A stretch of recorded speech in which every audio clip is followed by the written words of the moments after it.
Film the Kashmir files को लेकर के आम आदमी पार्टी सांसद संजय सिंह ने कहा कि फिल्म को दूरदर्शन और यूट्यूब पर ब्रॉडकास्ट करने की अपील आम आदमी पार्टी करेगी। संजय सिंह ने कहा कि कश्मीरी पंडितों के पुनर्वास की हर संभव कोशिश की जानी चाहिए, लेकिन फिल्म को लेकर के जो हंगामा किया जा रहा है इस पर राजनीति नहीं होनी चाहिए।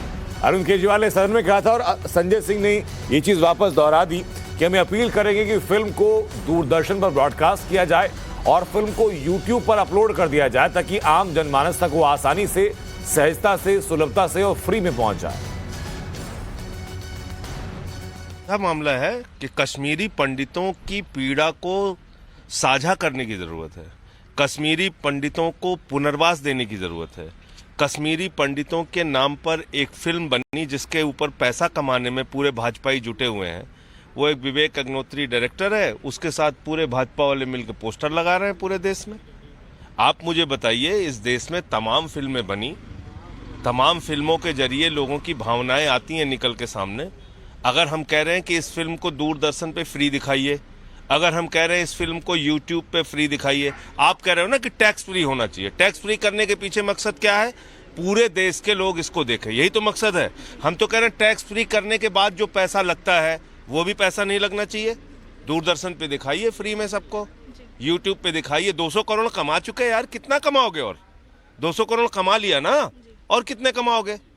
बंद करो कमाना अब। यूट्यूब पे, दूरदर्शन पे पूरे देश को दिखाइए ये फिल्म। एक बात।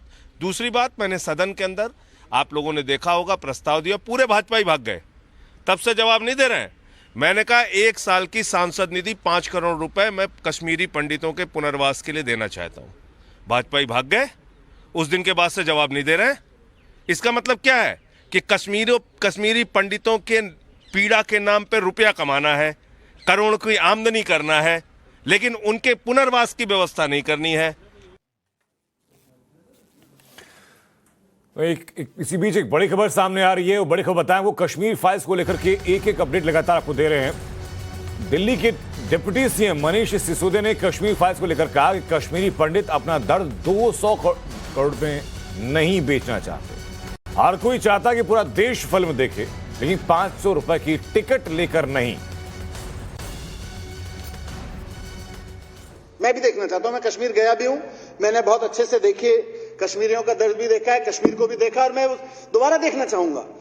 कश्मीरी चाहता है कि ये देश उस दर्द को समझे जो कश्मीरियों ने 1989-90 में महसूस किया और जो 25 साल झेला। लेकिन कश्मीरी पंडित ये नहीं चाहता, अध्यक्ष महोदय, कि उसके दर्द को 200 करोड़ में बेचा जाए। कश्मीरी पंडित ये नहीं चाहता है कि उसके दर्द पे ये भारतीय जनता पार्टी धंधा करके, इनके प्रोड्यूसर और ये लोग मिलकर 200 करोड़ कमाएं, और जब अरविंद केजरीवाल जी कहें कि भैया 200 करोड़ कमा लिए, अब तो यूट्यूब पे डाल के फ्री कर दो। उस पंपोश एन्क्लेव के बाजू में जो झुग्गियां हैं, ये जो त्रिलोकपुरी में और इसमें जो झुग्गियां हैं कोंडली में, वहां झुग्गियों का रहने वाला एक आम हिंदुस्तानी भी तो देख ले कि मेरे कश्मीरियों ने क्या दर्द झेला था। उसको डाल दो यूट्यूब पे, 200 करोड़ कमा लिए ना।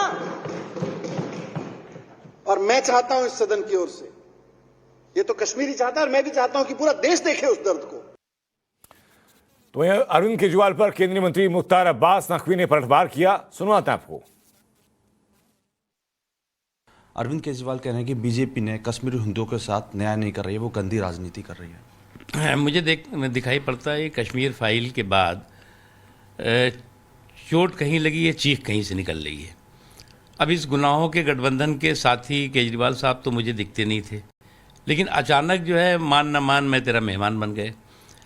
और दूसरी चीज़, ये बीजेपी से सवाल पूछने से बेहतर होता कि आप दिल्ली में हैं, आप पहले बताते कि आपने दिल्ली में इतने दिनों तक जो है वो क्या किया है। बीजेपी ने तो बहुत कुछ किया है, आपने क्या किया ये बताइए आप।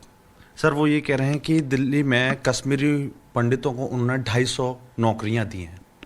मुझे क्या लगता है कि इस तरह के जो शगुफेबाजी है उसमें वो बहुत माहिर है, और इसलिए इस तरह की माहिरबाजी करने में उनका कोई जवाब तो है नहीं। लेकिन इतना समझना चाहिए कि इस तरह के संवेदनशील मुद्दे पर इस तरह की ओछी पॉलिटिक्स ठीक नहीं है। सर, आखिरी सवाल मेरा होगा कि उन्होंने ये बोला था कि मैं होता तो ये द कश्मीर फाइल कभी नहीं आने देता और कश्मीरी हिंदुओं को वापस वहीं कश्मीर में बसने देता। मैंने कहा ना कि कश्मीर फाइल ने कश्मीर के कई गुनाहगारों की बंद फाइल खोली है। लेकिन अफसोस की बात है कि चोट कहीं लग रही है, चीख कहीं से निकल रही है। उसको जस्टिफाई करने की अलग अलग कोशिशें ऐसे लोग भी कर रहे हैं जो कि कश्मीर के गुनाहों के गठबंधन के साथी उस समय तो नहीं थे, लेकिन अभी बन गए। हमारे साथ बात करने के लिए मौजूद थे मुख्तार अब्बास नकवी, जिनका साफ तौर पर कहना है कि द कश्मीर फाइल के जरिए ही कई बंद फाइलें थी जो सामने नजर आ रही हैं और लोगों के सामने सत्य नजर आ रहा है। कैमरामैन मृत्युंजय के साथ Amit Gautam, times now of Bharat, Delhi. वहीं दिल्ली के रोहिणी में निगम प्राथमिक विद्यालय का नामकरण कश्मीर पंडित और बीजेपी सदस्य टीकालाल टपलू के नाम पर किया गया। इसको लेकर आम आदमी पार्टी बीजेपी को घेर रही है। केंद्रीय मंत्री जितेंद्र सिंह ने आपके आरोपों का जवाब दिया। दिल्ली में एक एमसीडी स्कूल का उद्घाटन किया गया, वो कश्मीर के थे, कश्मीर पंडित के नाम पे। क्या उनका था बैकग्राउंड और क्यों आप लोगों को लगा कि उनके नाम पे स्कूल को डेडिकेट करना चाहिए? देखिए, जिस प्रकार से कश्मीरी पंडितों का विस्थापन हुआ है सन 89-90 में और उसके परिणाम स्वरूप जिस प्रकार से अनेक कश्मीरी पंडित भाई बहनों की हत्याएं भी हुई, उसमें सबसे प्रमुख जो प्रारंभिक दौर में हत्या हुई है 1989 14-15 सितंबर 1989 में, वो थी श्री टीकालाल टपलू। अब जो लोग ये कहते हैं कि भाजपा ने या भारतीय जनता पार्टी ने विस्थापन करवाया जगमोहन जी को कह करके, वो शायद इस बात से वाकिफ नहीं है कि टीकालाल टपलू स्वयं हमारे अध्यक्ष थे। वो घाटी कश्मीर के भाजपा इकाई के अध्यक्ष थे, राष्ट्रीय कार्यकारिणी के सदस्य थे और बड़े कठिन समय में वो भारतीय जनता पार्टी का वहाँ पर प्रतिनिधित्व करते रहे। और दूसरी बात यह कि समस्त समाज में उनकी इज्जत थी, सम्मान था, केवल भारतीय जनता पार्टी के अनुयायियों तक ही सीमित नहीं था।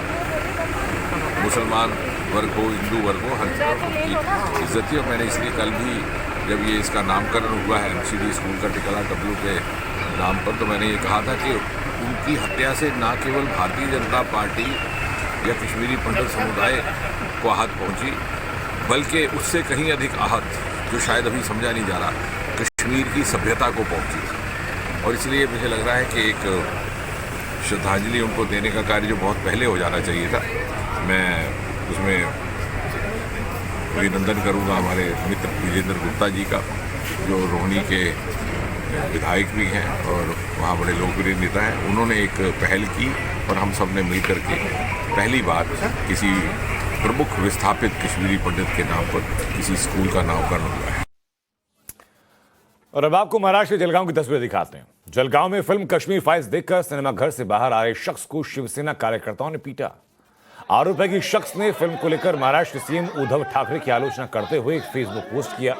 इसको लेकर भी शिवसेना कार्यकर्ताओं में नाराजगी थी। ये तस्वीरें जरा देखिए। शख्स को बोलने तक का मौका नहीं दिया गया।